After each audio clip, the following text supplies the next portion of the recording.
Yo, what's up? It's your boy Currency 365. Hope you guys are doing well. Legends never die, they stay in our hearts. If you want to support us, click the like button, subscribe to the channel, and also you can come down here and hit the join button under the video or in our channel section. And you can also join our Patreon, patreon.com/currency365.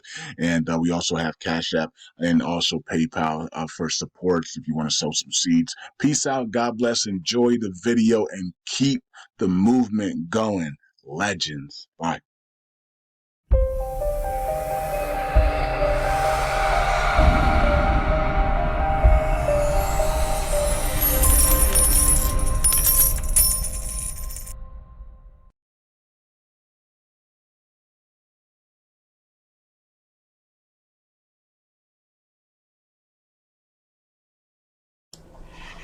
Greetings, everyone. Welcome back to another session at Dorsey's Resource. First, before we get started, I'd like to give a disclaimer. This video is for informational, educational, and entertainment purposes only. Please understand everyone's individual circumstance or situation may be different. It's up to every individual competent person to please do his or her own homework and research regarding this matter being discussed. This information is not to be construed as legal advice. If you need to seek a professional lawyer, consultant, accountant, or whomever, please do so at your own leisure. Dorsey's Resource is not liable for any misuse of this information. These are simply my thoughts, views, and opinions on the topic. With that being said, all rights are reserved. I want to thank you all for joining me. The topic of this video is going to be the Iraqi dinar, Vietnamese dong, non-disclosure agreements. I'm going to go into the reasons why I feel they have put these in place, allegedly, because there's some people out here that don't believe that this is real. I already did a video in the past explaining that. I won't go into the detail. Maybe I might down the line again, for those out there who are not aware, that I do believe this is a legitimate opportunity. But as far as special contract rates and things of that nature, I do think that's a possibility if people have exchanged. I do have some notes here that I took with me that I wanted to go over to provide some insight into this opportunity.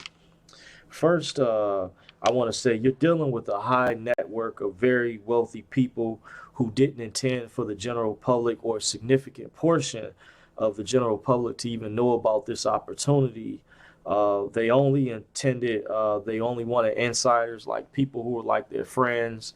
You know, if you've ever worked in government before, you may understand that there's an elite group of people that are like sit behind the scenes and they basically administer and tell the actual government people what to do. They're like, sometimes people refer to them as the shadow government or the Illuminati or the club. There are actual very elite secret societies out there, such as the Bilderberg Group, the Trilateral Commission, the Council on Foreign Relations, the Club of Rome. I mean, the list goes on, actually. But these organizations do exist. But the reason why they want you to sign these non-disclosure agreements is like they don't want you to talk. They have different types of non-disclosure agreements.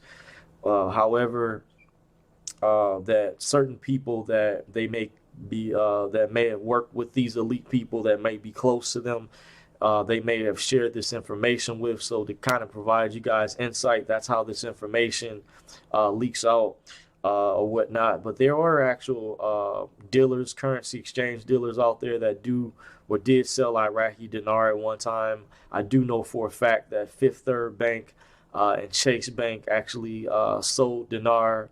I'm not sure if they still do, but I don't think even some of these currency exchangers that are even online or even the brick and mortar locations that one of them I know that still sells dinar or whatnot would still be in business legitimately if it was a scam.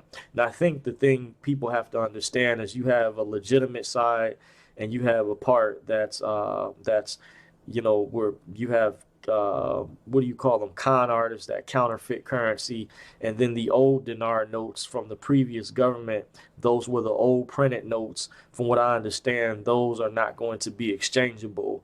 Only the new Iraqi dinar. That's why you may have heard certain currency dealers mention that term, new Iraqi dinar. Those deal with the new notes, not the old ones. So let's be clear. But to kind of stick with the subject, point B, I'm going to go down is they use these people use private trust accounts similar to accounts that big corporations use, such as, for example, Walmart. That's controlled or owned by the Walton family. The guy that started it, he passed away some years ago, so it was passed down to his family members. Trust accounts are very similar to business accounts, where the corporations is family members of people that control these industries behind the scenes that you don't see actually. And this is like gets into private banking, and these elite people, they want you to sign these non-disclosure agreements. They don't want you to talk because they don't want you knowing some of these types of things or some of this type of education, because years ago Rockefeller said competition is a sin. So that means they literally take that serious. So this is an attempt, in my opinion, these so-called non-disclosure agreements are an attempt to blackmail you, to keep you from talking to other people or sharing this type of information. But I was part of a private humanitarian program some years ago where I had to go through this process where we received this black card, which I showed in one of my other videos. I don't have it with me now, but you guys can check out my other video. And I feel like it's not right how these people operate. There needs to be better checks and balances in place, because what they can do with these non-disclosure agreements by blackmailing people is they can selectively choose certain people that they can put on a pedestal. And what this does, it creates jealousy and a whole list of other things I won't go into, believe it or not. And where they can take away your money if they don't like, if you say something political or whatever. But it's not fair that many of these people that years ago, their families were allowed to make lots of money before they cornered the market and monopolized certain industries, and to not give other poor middle class people an opportunity or a chance to come into this type of wealth is very selfish, in my opinion, especially if they pose as though they're talking about doing humanitarian projects. Many of these corrupt people, I'm not saying all rich people are evil, but many of these types of people pose as philanthropists. And they use their nonprofits and foundations to pose as though they're doing a humanitarian cause, when behind the scenes, many of them are part of running child sex trafficking rings. For example, like Jerry Sandusky, where he was caught at Penn State, his organization was called the Second Mile. And that was caught, it was like they were laundering money through that organization. And this is similar, where they not only do these types of things with sex trafficking, they also use it with drug trafficking.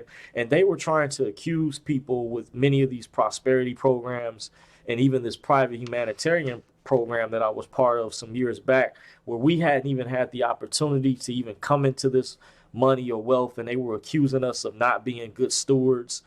Some of these prosperity programs, they were saying that they were accusing people of money laundering. And I'm not saying that you don't have those types of instances that go on, but not everybody is a criminal. They were treating us like this. They were lumping us in the same category. And I said, that's not fair. That's inappropriate. So that's my argument, that if these elite people are getting away and doing these things, this is not fair what they're doing. I think these non-disclosure agreements are a form of blackmail. And in my opinion, it's inappropriate.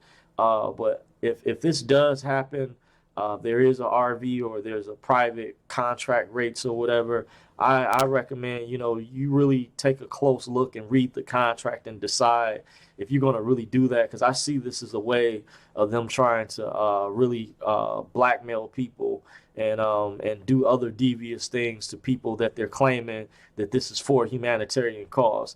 That's just my opinion. I did give a disclaimer and went over some information that I think everyone should take a look into.